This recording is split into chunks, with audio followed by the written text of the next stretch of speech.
میں تحقیق کے بغیر میری بات سنیں ندیم ملک صاحب، میری بات سنیں. جس چیز کو میں تحقیق تک نہیں پہنچتا، میں کسی پر یہ الزام نہیں لگا سکتا کہ فلانا کے کہنے پہ ہوا یا فلانا کے. آپ بیٹھے ہوئے تھے، آپ کو پتہ نہیں تھا کہ کون کہہ رہا تھا؟ میں اس کی تحقیق نہیں، وہ ڈسکشن تھی. ڈیسیجن الگ ہوتا ہے.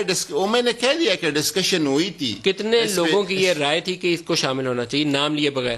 تقریباً 5 یا 6 لوگوں کیبنٹ کے ممبرز کا یہ خیال تھا کہ ان کو ہونا چاہیے، اور باقی اکثریت کا یہ تھا کہ اس کو قائدیان ایک الگ شناخت ہے قائدیانیوں کی باقی اقلیتوں کے ساتھ. 5-6 لوگوں کا خیال تھا کہ ان کو رکن ہونا چاہیے. آپ کو پتہ ہے کہ کانسٹیٹیوشنلی، ایک میں آپ کو سوال کرتا ہوں، اس بحث کو چھوڑ دیتے ہیں.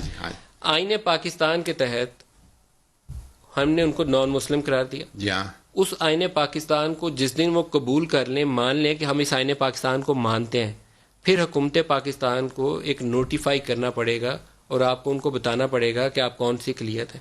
پہلے تو اس آئین پاکستان کو مانیں گے تو تب نا. میرا بھی یہی خیال ہے کہ قائدیانی جو ہے باقی اقلیتوں کی طرح نہیں ہے.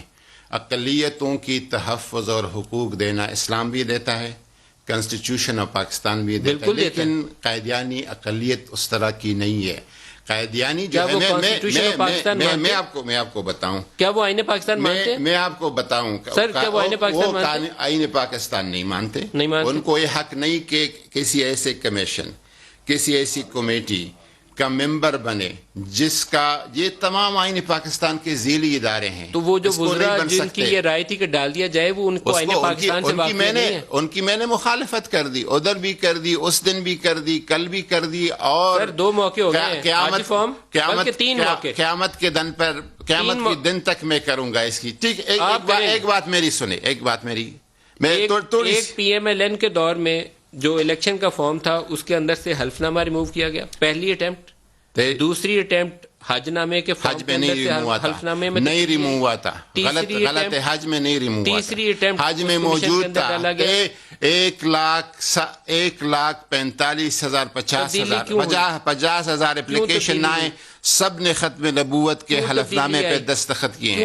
سب نے کیے ہیں، سب نے دستخط کیے ختم نبوت کے حلف نامے پر. صرف اس کو ایک پیج سے ہٹا کے حجاج کی آسانی کے دوسرے پیج پہ کر دیا گیا تھا، اور جس پیج پہ دستخط ہے، جس پر ایفیڈیوٹ ہے، وہیں پہ لگا گیا تھا. آپ کو پتہ ہے ایک پنجاب کے اندر کنٹروورسی چل رہی ہے، وہ میرے پاس کتاب نہیں ہے، میں پڑھ نہیں سکتا، اور اس کتاب کے اوپر بھی کنٹروورسی یہی ہے کہ اس میں سے بھی ایک لائن کی تبدیلی کی گئی ہے. وہ میں چیک کر رہا ہوں.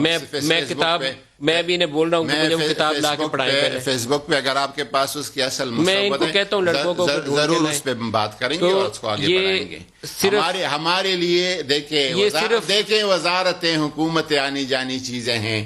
ہمارے لیے حضور صلی اللہ علیہ وسلم کی شان اور ختم نبوت، اس پہ کوئی سمجھوتا، کوئی کمپرومائز. میں نے عمران خان کا کلمہ نہیں پڑھا ہے، میں نے رسول اللہ کا کلمہ پڑھا ہے، اور اس کا شفاعت میرے لیے ہوگا. اور لیکن ایک ایسا شخص عمران خان کے بارے میں ہر ایک چیز کو ان کا لنک کیا جاتا ہے قادیانیت کے ساتھ. ایک بندہ جو کہ نہیں، یہ غلط گمراہ کن بات ہے. اگر عمران کو کوئی اس سے جوڑے، یہ غلط بات ہے جی، وہ یہ گمراہ کن بات ہے. اگر کوئی کہے نا کہ یہ آپ کو کوئی بولے کہ نور الحق قادری صاحب کے یہ خیالات ہیں، تو یہ بھی گمراہ کن ہے. اگر کوئی کہے عمران خان کے خیالات ہیں تو گمراہ کن ہے. بالکل اس کی نفی کرتا ہوں.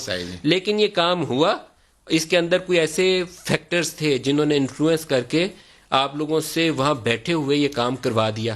تو میں ان فیکٹرز کی نشاندہی چاہتا ہوں. یہ ذمہ داری ہے پیر نور الحق قادری کی بھی. اگر آپ پیر ہیں تو آپ کی ذمہ داری ہے، اور پرائم منسٹر عمران خان کی بھی، جس کی بھی مسلمان ہے اس کی ذمہ داری ہے کہ ان کی نشاندہی کریں اور ان کو قرار واقعی سزا دیں.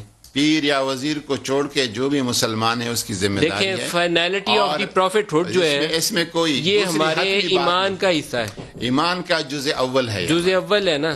تو یہ نور الحق قادری صاحب آپ کی ذمہ داری ہے، اور